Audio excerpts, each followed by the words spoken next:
Welcome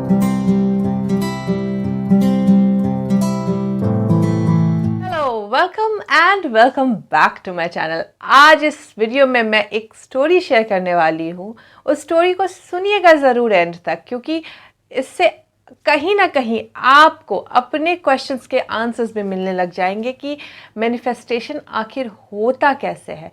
इस success story में एक बहुत अमेजिंग सा मैसेज छुपा है जो मैं वीडियो के एंड में बताऊंगी कि मैनिफेस्टेशन का असल रूल है क्या। ये सक्सेस स्टोरी है मेरी एक बहुत प्यारी सी सब्सक्राइबर राखी की।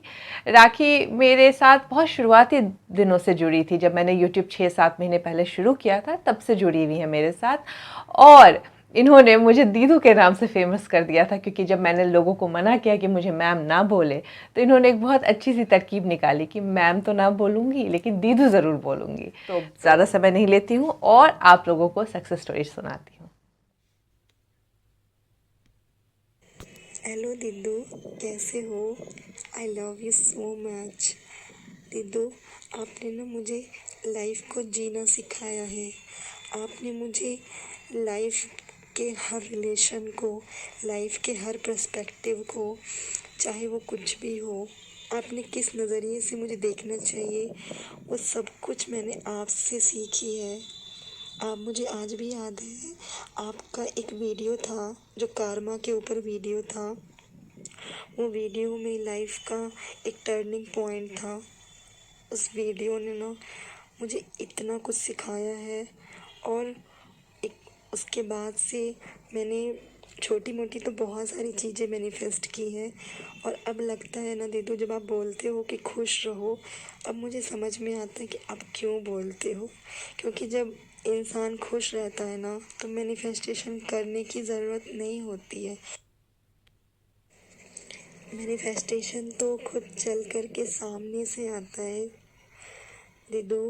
मैनिफेस्टेशन का और हैप्पीनेस का कनेक्शन अब मुझे समझ में आता है दीदी। मैंने एक बहुत बड़ा चीज़ मैनिफेस्ट किया है। एक्चुअली हमारा लैंड था जो 8-9 सालों से वो ऐसे रखा पड़ा हुआ था, जहाँ से कुछ भी अर्निंग ऐसा कुछ हो नहीं पा रहा था। घर में भी अर्निंग का बिजनेस वगैरह बंद हो गया था, अर्निंग का सोर्स बंद हो गया था। एंड हमारा कोचिंग चलता है, तो वहाँ से दीदू वो लैंड से आपसे जब मैं मिली नहीं थी उससे पहले मैं लोन वोन के सोच रही थी। आपसे मिलने के बाद आज क्लास में एक बार मैंने लोन के बारे में पूछना चाहा, बट वो आंसर आपने किसी और को दिया, तो मुझे समझ में आ गया था वहाँ पे। और जब मैं परसों लोन लेने के लिए गई हुई थी, मैं अपना लिस्ट ऑफ पॉजिटिव एस्पेक्ट मैं अपना list of positive aspect, gratitude, walk, chakra meditation, ये सब मैं करती दीदी। दीदू, मैं जब बीओबी से लोन लेने गई ना, मैं उनसे जब लोन का बात की तो उन्होंने मेरा 2 साल का आईटीआर देखा और उन्होंने कहा, मना कर दिया उन्होंने, क्योंकि 3 साल का मांगते हैं। और उन्होंने जब मना कर दिया तो मैंने मन में सिर्फ एक ही वर्ड कहा कि यूनिवर्स कुछ मैजिक कर दो। और मैं उतने में उनका फ़ोन आ गया। वो किसी से फ़ोन पर बातें कर रहे थे। मैं फिर अपने एडवोकेट को ये बोल रही थी कि सर, मैं चाहती हूँ मेरा जो लैंड है वो कोई बैंक या कोई बड़ी कंपनी को देना चाहती हूँ मैं वहाँ पर, क्योंकि काफ़ी बड़ी ज़मीन है। तो जैसे ही उन्होंने ब्रांच मैनेजर ने फ़ोन रखा, उन्होंने सामने से ही मुझे अप्रोच कर दिया, ओके तो हम अपना ब्रांच वहाँ पे मतलब खोलेंगे, मैं ले लूँगा वो लैंड, ऐसे करके उन्होंने कहा मुझे। And I was shocked. Oh my God, मैं उनके सामने ही चिल्लाई, ओएमजी, ये क्या है सर, ये तो बहुत बड़ी गुड न्यूज़ है हमारे लिए। दीदू, मतलब बैंक ऑफ बड़ौदा का वहाँ पे उन्होंने खुद कहा कि हम एक फ्लोर बनाएंगे और 2 फ्लोर बनाने का ब्रांच मैनेजर का मन है। अगर 1 फ्लोर बनता है तो 1.5 लाख, 2 फ्लोर बनता है तो 3 लाख, मतलब सीधे सीधे 3 लाख की अर्निंग इनकम का सोर्स मेरे घर में स्टार्ट होने जा रहा है दीदू। एंड मैं बहुत ज़्यादा खुश हूँ, मेरी फैमिली बहुत ज़्यादा खुश है। मतलब एक इनकम का सोर्स, वो भी अच्छा खासा इनकम का सोर्स, 3 लाख का इनकम का सोर्स। अगर 1 फ्लोर बनता है तो 1.5 लाख, 2 फ्लोर बनता है तो 3 लाख का इनकम का सोर्स स्टार्ट होने को जा रहा है दीदू मेरे घर में।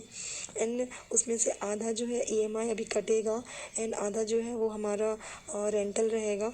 एंड जहाँ पर कुछ भी नहीं हो रहा था वहाँ पे एक अर्निंग का सोर्स स्टार्ट हो गया दीदू।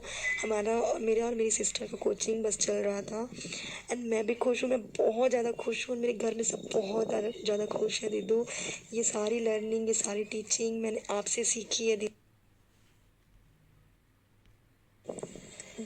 आप ना मेरे यूनिवर्स हो, आप ना मेरी एंजल हो। जब भी मुझे कुछ क्वेश्चन होता है ना, यूनिवर्स आपके फॉर्म में मुझे आंसर हमेशा देते हैं। आप मेरी जान हो। अब मैं ना लाइफ में हमेशा यूनिवर्स को बोलती हूँ, मैं ना आपसे ज़रूर एक दिन मिलूँगी और मुझे पूरा विश्वास है मैं एक दिन ज़रूर मिलूँगी। थैंक यू सो मच राखी, इतना सारा प्यार देने के लिए। अब मैं आ रही हूँ राखी के एक इस अमेजिंग से मैनिफेस्टेशन के ऊपर छोटा सा मैसेज लेके। राखी शुरू से मेरी वीडियोस देख रही हैं। सेल्फ हेल्प की वीडियोस देखना फ़ायदेमंद होती है। सारे सेमिनार्स अटेंड किए, सेमिनार से जो भी सीखा अपने लाइफ में उतारने की कोशिश की। सिर्फ सेमिनार अटेंड करने से नहीं होता है, सेमिनार से लोग जो सीखते हैं उसको अपने जीवन में भी उतारना होता है। उन्होंने कभी ये नहीं बोला कि इतनी सक्सेस स्टोरीज आ रही है, मेरी क्यों नहीं आ रही है। वो हर सक्सेस स्टोरी पे बहुत खुश होकर लोगों को मुबारकबाद देती थी। कभी भी मुझसे ये नहीं पूछा कि मैं ये क्यों नहीं कर पा रही हूँ। वो हमेशा पूछती थी मैं ये कैसे कर सकती हूँ। ये एक बहुत बड़ा स्विच है, ठीक है।